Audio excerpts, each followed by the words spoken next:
नमो नमः। बेकन नाम के एक प्रसिद्ध शिक्षाशास्त्री हुए और उन्होंने एक बात कही। वे कहते हैं कि वाचन एक पूर्ण मनुष्य बनाता है और सभा और सम्मेलन एक सज्ज या तैयार या रेडी मनुष्य बनाता है। और वहीं लेखन जो है वह एक सही मनुष्य बनाता है। तो आइए हम बेकन के अनुसार सही मनुष्य बनने के कौशल के बारे में अर्थात लेखन कौशल के बारे में आज बात करते हैं। लेखन कौशल अर्थात लिखना। आज की पीढ़ी में हम आज के जो छोटे बच्चे हैं उनमें कई बार उनके माता पिताओं के द्वारा अथवा उनके शिक्षकों के द्वारा एक बात को सुनते हैं कि हमारा बच्चा लिखता नहीं है, अर्थात वह लिखना नहीं चाहता। वह बोलकर के अपने भावों को अभिव्यक्त कर देता है, लेकिन वह कोशिश करता है कि उसे कम से कम लिखना पड़े।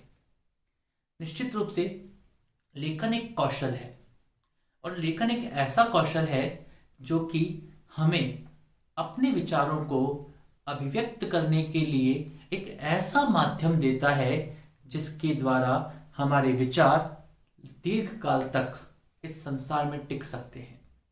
तो मेरा मानना और मेरा कहना यही है कि यदि वास्तव में आप चाहते हैं कि आपके विचार लंबे समय तक इस संपूर्ण जनमानस के सामने उसके हृदय में निवास करें तो अवश्य लिखें, अवश्य इस लेखन कौशल के विकास की ओर प्रेरित भी हो। तो आज लेखन कौशल, लेखन अर्थात लिख धातु से लुट प्रत्यय करने पर बना हुआ शब्द। लिख धातु अर्थात अक्षर विन्यासी, अर्थात अक्षर विन्यास, अक्षर के विन्यास के अर्थ में इस लिख धातु का प्रयोग होता है। अक्षरों का विन्यास करना, अक्षरों का निर्माण करना, अक्षरों को बनाना, अक्षरों को उकेरना, ये सब कुछ लिख के अंतर्गत आता है। और इन उकेरे हुए अक्षरों में जान डाल देना, उन उकेरे हुए अक्षरों को इस प्रकार के भावों से अभिव्यक्त करना, इस प्रकार के भावों से पूर्ण कर देना जिसके माध्यम से वे लिखे हुए अक्षर या शब्द या वाक्य या ग्रंथ आने वाले कई पीढ़ियों तक याद किए जाते हैं। कालिदास को देखें या महर्षि वेदव्यास के महाभारत को देखें। जब महर्षि वेदव्यास ने महाभारत जैसे ग्रंथ की रचना के बारे में सोचा तो उनके लिए सबसे बड़ी बात यह थी कि इसे लिखेगा कौन, इसका लेखन कौन करेगा। और उन्होंने इसके लिए गणेश जी को चुना और गणेश जी से कहा कि आप कृपया इस लेखन कार्य को पूर्ण करें। देखिए, यदि लेखन कार्य महत्वपूर्ण नहीं होता तो महर्षि वेदव्यास के लिए लेखन कार्य के लिए गणेश जी की अभ्यर्थना करना या उनसे विनती करने की कोई आवश्यकता नहीं होती।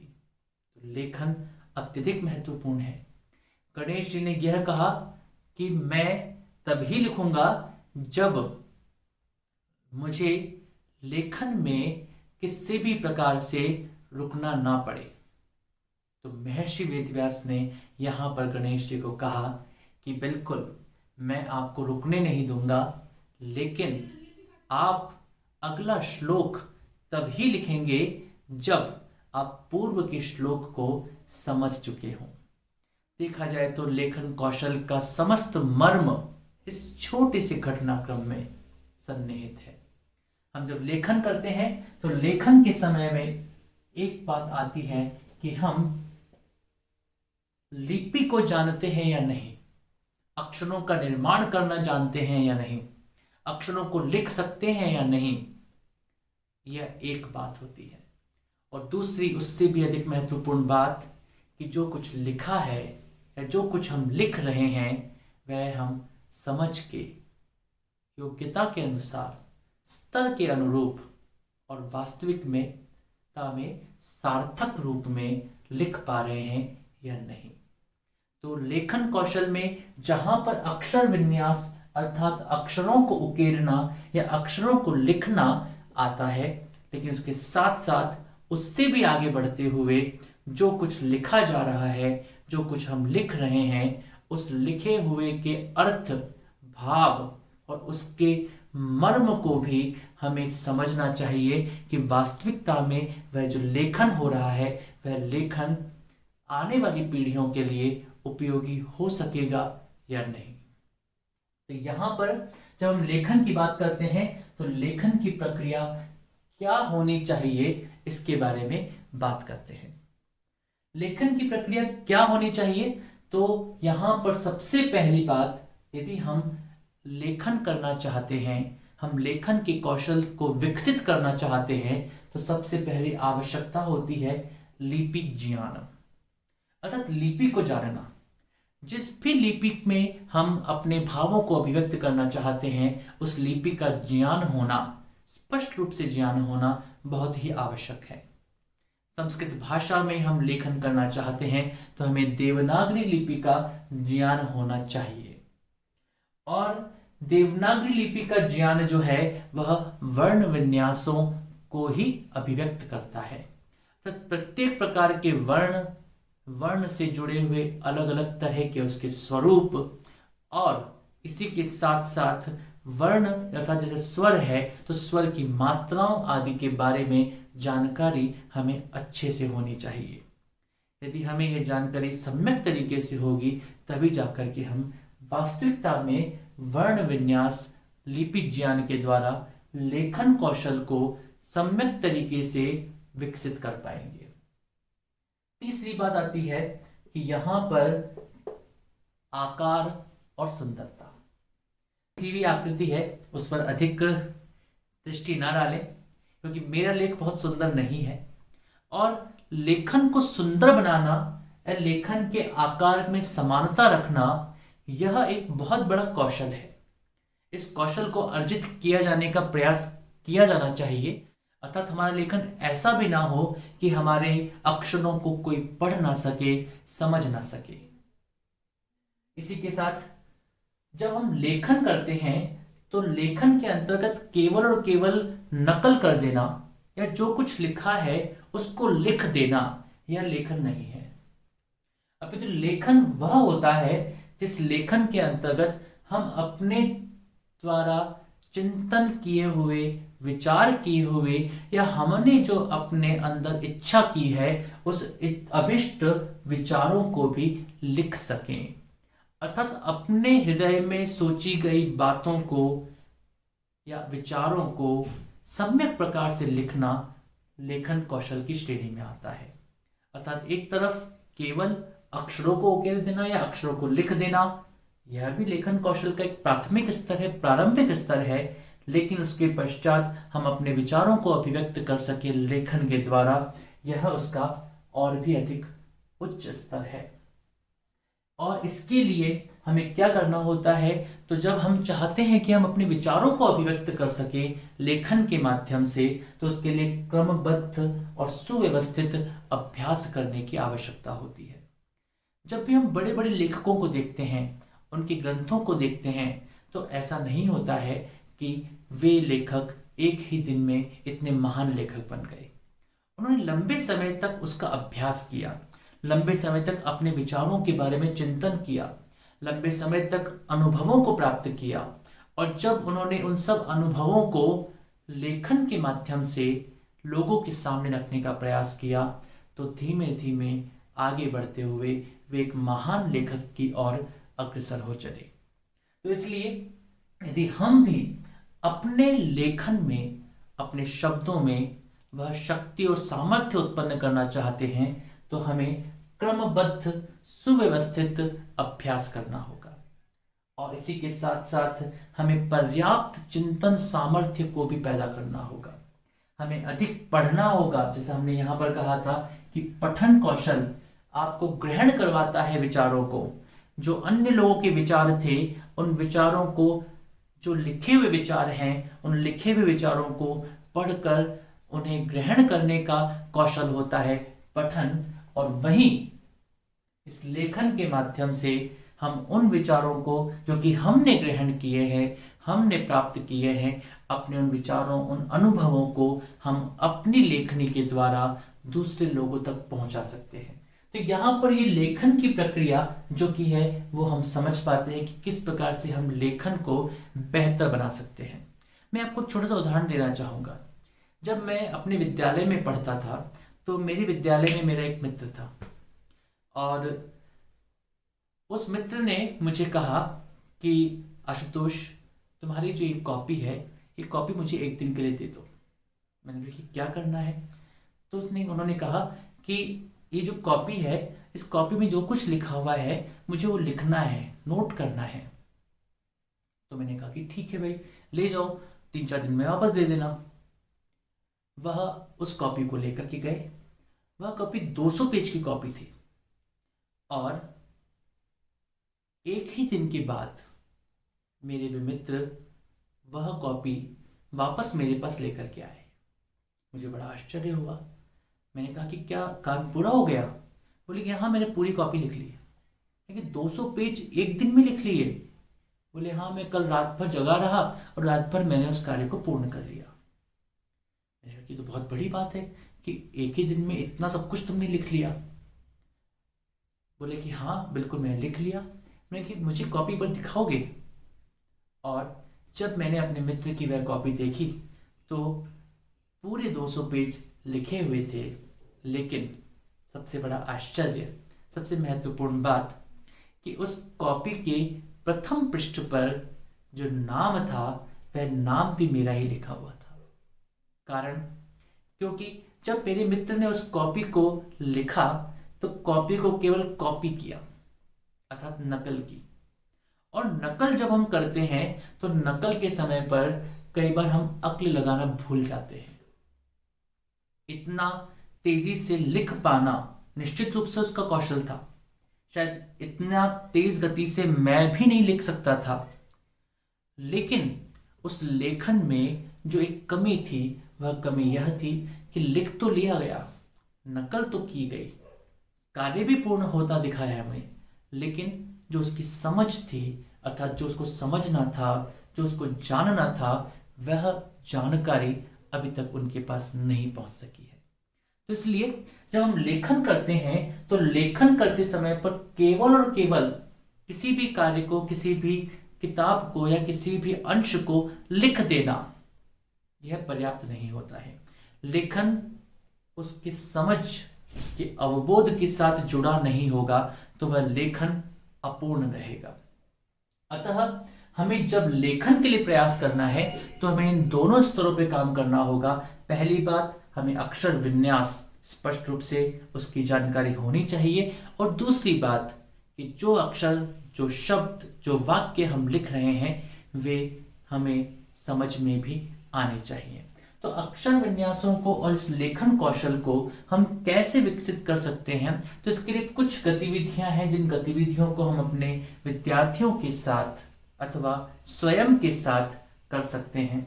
जैसे सुलेख, आपने बहुत ही अपने जीवन के प्रारंभिक काल में इसको किया होगा, और कई बार था कि हमें 1 पेज, 2 पेज, 5 पेज, 10 पेज तक भी एक दिन में करने के लिए दिए जाते थे, अर्थात जैसे कि माध्यम से हमारा जो लेख है वह सुलेख बन जाए, अर्थात अच्छा लेख बन जाए। निश्चित रूप से जिन्होंने उस कार्य को बहुत मन से, तल्लीनता के साथ किया होगा, ध्यान से किया होगा, उनका लेख मेरे जितना खराब नहीं होगा। लेकिन तो सुलेख जो है वह सुलेख एक तरीका है जिसके माध्यम से हमारे जो शब्दों के आकार होते हैं, वर्णों के जो आकार होते हैं, शब्दों की जो समानता होती है, शब्दों में जो एक एक वर्ण जो आते हैं वे जो एक समान और सुंदरता के साथ आते हैं, उसमें हमें बहुत बड़ा लाभ मिलता है। तो सुलेख के माध्यम से हम अक्षरों को अच्छी प्रकार से उकेरना सीख सकते हैं। इसी के साथ श्रुतलेख, इसे भी हमने अपने बचपन में या फिर विद्यालय के काल में विद्यार्थी के रूप में अवश्य किया होगा। तो शिक्षक इस समय पर विद्यालयों में पढ़ा रहे हैं, वे भी इस श्रुतलेख को करते होंगे। श्रुतलेख को अपने विद्यार्थियों को लिखने के लिए लगातार उसके, क्योंकि परीक्षण के माध्यम से परीक्षाओं में भी इसको पूछा जाता है, तो श्रुतलेख वहां पर लिखवाया जाता है। और श्रुतलेख में जो कुछ बोला जा रहा है उसे लिखने का अभ्यास करवाया जाता है, अर्थात जो हम बोल रहे हैं उसे विद्यार्थी अच्छी प्रकार से लिख सके, समझ सके, यह श्रुतलेख होता है। तो जहां पर सुलेख जो है वो अक्षर विन्यासों को बेहतर बनाने की ओर अग्रसर होता है, वहीं श्रुतलेख जो होता है वो हमारे श्रवण और श्रवण के माध्यम से लेखनी को सशक्त बनाने में मदद करता है। लेकिन उससे हम एक कदम और आगे बढ़ते हैं तो रचनात्मक लेखन जो होता है वह हमें लेखन कौशल के संपूर्ण परिधि का विकास करने का अवसर प्रदान करता है, क्योंकि रचनात्मक लेखन के माध्यम से हम स्वयं सोचते हैं, चिंतन करते हैं, वाक्यों का निर्माण करते हैं, और जब हम ऐसा कर पाते हैं तो हमारा जो लेखन है उस लेखन का स्तर बढ़ता चला जाता है। वहां के शब्द प्रयोग बेहतरीन होते चले जाते हैं, हम अच्छे शब्दों का प्रयोग करने लगते हैं, शब्दों में शुद्धता का ध्यान रखने लगते हैं, और शब्दों का जो स्तर होता है उस स्तर को बढ़ाने का हम प्रयास करने लगते हैं। इसी के साथ साथ वार्ता लेखनम, दो विद्यार्थियों, दो मित्रों अथवा अन्य लोगों के बीच में कुछ अगर वार्ता हो रही है तो हम संस्कृत में उस वार्ता को लिखवाने का प्रयास करें। विद्यार्थियों को ये बोले कि हाँ, आप दोनों कुछ बोलें, आपस में बात करें, और उस बात करने के जो अंश हैं, जो वाक्य हैं, उन वाक्यों को आप लिखें, स्वयं लिखें। इसके माध्यम से हम आपस में एक दूसरे के साथ कैसे वार्तालाप किया जाना चाहिए उसको भी समझ पाएंगे। हमारे लिए वार्तालाप से जुड़े हुए जो कि रोजमर्रा के दैनिक रूप से प्रयोग किए जाने वाले शब्द होते हैं, उन शब्दों का भंडार हमारा विकसित होगा, और साथ ही उन्हें लेखन कैसे किया जाए, उन्हें किस प्रकार से लिखा जाए, यह भी हमारा और अधिक विकसित होता चला जाएगा। इसी प्रकार से वाक्य निर्माणम, यदि हम विद्यार्थियों को कुछ शब्द प्रदान करते हैं, जैसे हमने कहा कि राम और पट से कोई वाक्य बनाइए और लिखिए, तो वह लिखेगा राम पठती। अभी राम पठती यदि वह लिखता है तो इसके अंदर एक अशुद्धि है। अशुद्धि क्या है आप सबको दिख रही होगी कि यहां पर राम पठती होना चाहिए। तो यहां पर धीमे धीमे उस विद्यार्थी को ये समझ में आएगा कि हमें सही लिखना कैसे सीखना होगा। तो इस प्रकार से हम देखते हैं कि विद्यार्थी जो है वह शब्दों से वाक्यों का निर्माण कर सके, अधूरे वाक्यों को पूरा कर सके। जिसे हम वाक्य पूर्णम कहते हैं कि हमने कुछ खाली स्थान छोड़ दिया, रिक्त स्थान छोड़ दिया, और रिक्त स्थान के लिए हमने कहा कि इसमें आप वाक्य के अनुसार सही शब्द, उचित शब्द भरिए। तो इन सब के माध्यम से हम देखते हैं तो वाक्य निर्माण के द्वारा भी और वाक्य पूरण के द्वारा भी, इसके माध्यम से विद्यार्थी को वाक्य लिखने आएंगे, और जब वह वाक्य लिखना सीखेगा तो धीमे धीमे उसके लेखन कौशल का विकास होगा। एक बहुत महत्वपूर्ण वस्तु है और बहुत महत्वपूर्ण तत्व है दैनंदिनी लेखन, अर्थात डायरी लिखना। दैनंदिनी किसी को चेक नहीं करानी है, किसी को आवश्यकता भी नहीं है कि हम अन्य लोगों को दिखाएं, लेकिन जो विद्यार्थी है, जो शिक्षक अपने जीवन में विद्यार्थियों को इस बात के लिए प्रेरित कर सके कि आपको संस्कृत भाषा में भले ही 2 वाक्य हों, भले ही 5 वाक्य हों, भले ही 10 वाक्य हों, आप अवश्य अपने आज के अनुभवों को उसमें लिखें। इसके माध्यम से विद्यार्थी में लेखन कौशल का एक जबरदस्त विकास होता है।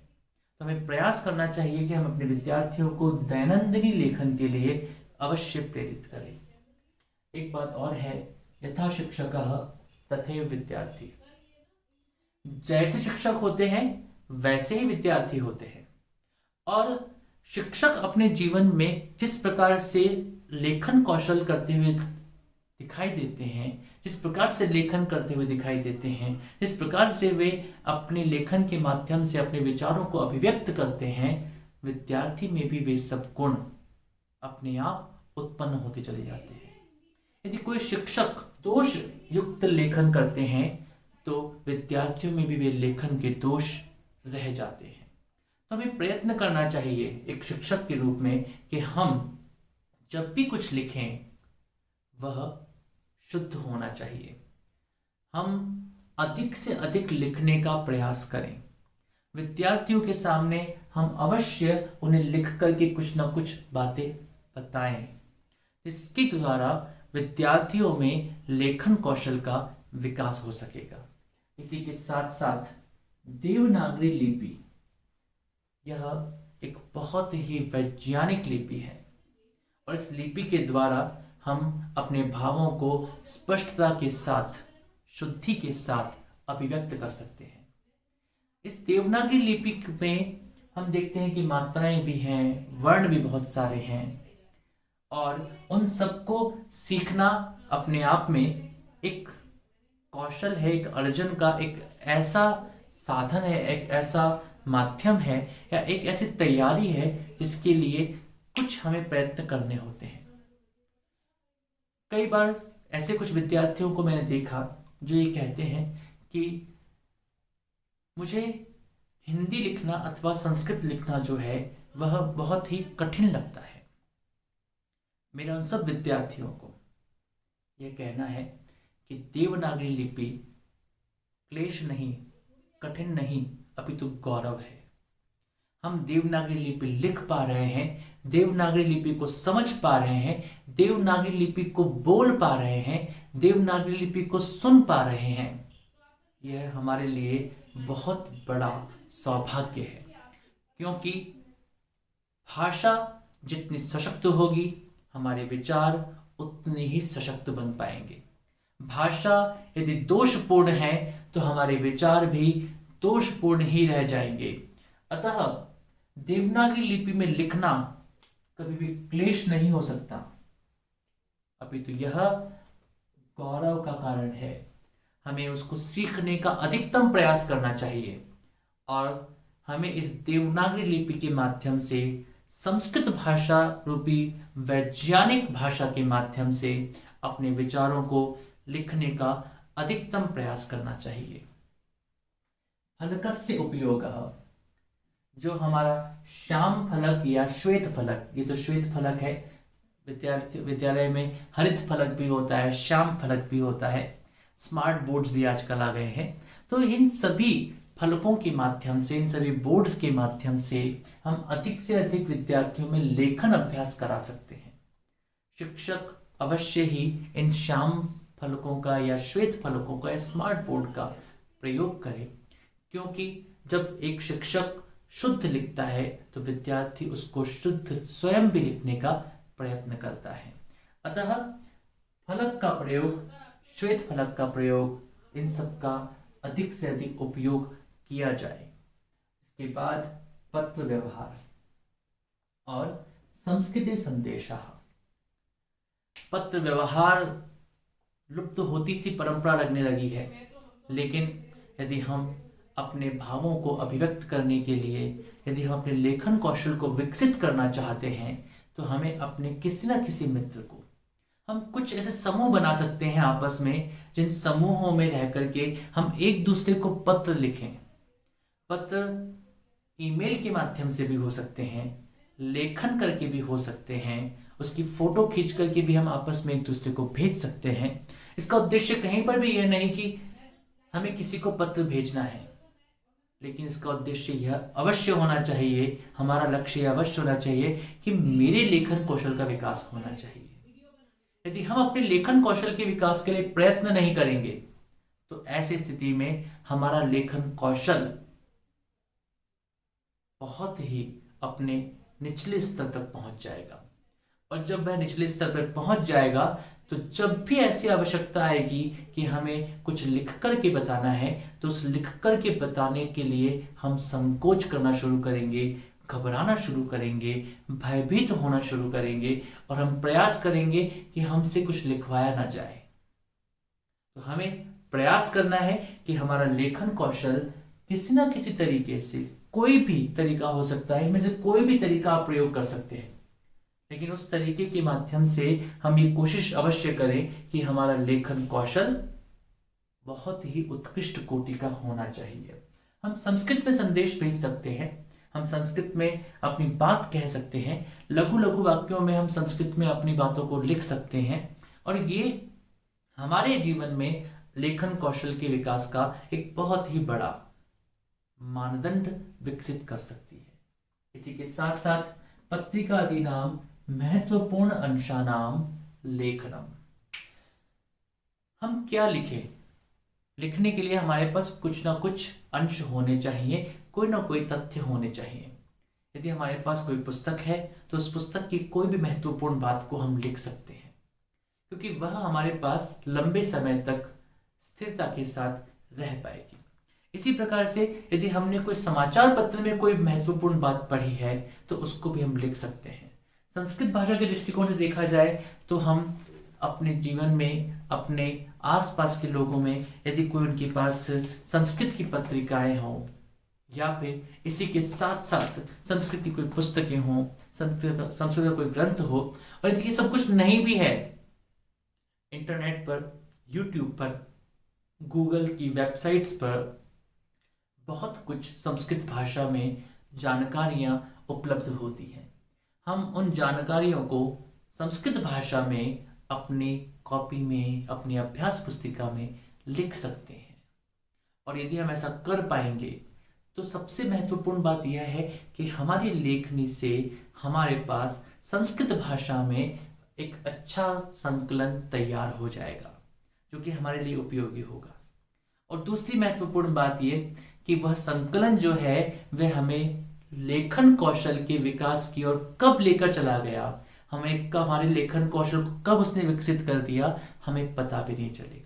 ये इतनी सहज प्रक्रिया है। इस सहज प्रक्रिया के माध्यम से यदि हम अच्छे लेखन को लिखते हैं, अच्छे लेखों को लिखते हैं, अच्छे अंशों को लिखते हैं, तो उन अंशों के माध्यम से हम शब्दों को सीखते हैं, वाक्यों को सीखते हैं, और साथ ही हमें लेखन कला जो है वह लेखन कला भी विकसित होती चली जाती है। तो हम समझ पाए, मेरा मानना है कि अभी के जो कुछ वीडियोस थे, कुल अभी 5 वीडियोस संस्कृत की शिक्षण प्रविधियों पर आ चुके हैं। और अभी इन 5 वीडियोस में से पहला वीडियो जो था वह भूमिका के बारे में था, और अगले 4 वीडियोस जो थे उन वीडियोस में हमने श्रवण कौशल, फिर भाषण कौशल, फिर पठन कौशल और फिर लेखन कौशल के बारे में बात की थी। और इन चारों वीडियोस में आप इन भाषा कौशलों को अच्छी प्रकार से देख सकते हैं। मेरा आप सबसे निवेदन है कि आप अधिक से अधिक मात्रा में बार बार इन वीडियोस को देखें। और यदि आपको लगता है कि आपके आसपास कुछ और लोग भी हैं जिनको इन वीडियोस को देखना चाहिए, तो उन्हें भी इन वीडियोस को अधिक से अधिक संख्या में शेयर करें।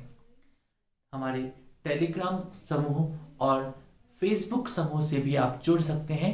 इसके माध्यम से आप अपनी जिज्ञासाओं को, समस्याओं को और संस्कृत के क्षेत्र में आप क्या करना चाहते हैं, अपने अनुभवों को और अपने विचारों को अभिव्यक्त कर सकते हैं। तो आज का यह वीडियो इन 4 कौशलों के साथ समाप्त होता है। हमारे जो अगले वीडियोस होंगे वे संस्कृत शिक्षण प्रविधियों के अन्य बिंदुओं को आधार बना करके होंगे। यदि आपको लगता है कि संस्कृत शिक्षण प्रविधियों में हमें इन बिंदुओं को समाहित करना चाहिए या ये बिंदु महत्वपूर्ण है आपके समझने के दृष्टिकोण से, तो आप कमेंट बॉक्स में अवश्य उन बिंदुओं को लिखें। हम उन बिंदुओं को इन अगले आने वाले वीडियोस में शामिल करने का पूरा प्रयास करेंगे। मैं आपको बता दूं कि अगले आने वाले वीडियोस जो हैं उनमें शिक्षण सूत्रों के बारे में, शिक्षण के सिद्धांतों के बारे में और शिक्षण से जुड़े हुए ऐसे ही महत्वपूर्ण बिंदुओं पर चर्चा करेंगे। भवद्भ्यः सर्वेभ्यः धन्यवादाः। नमो नमः। शुभं भवतु। पुनर्मिलामः।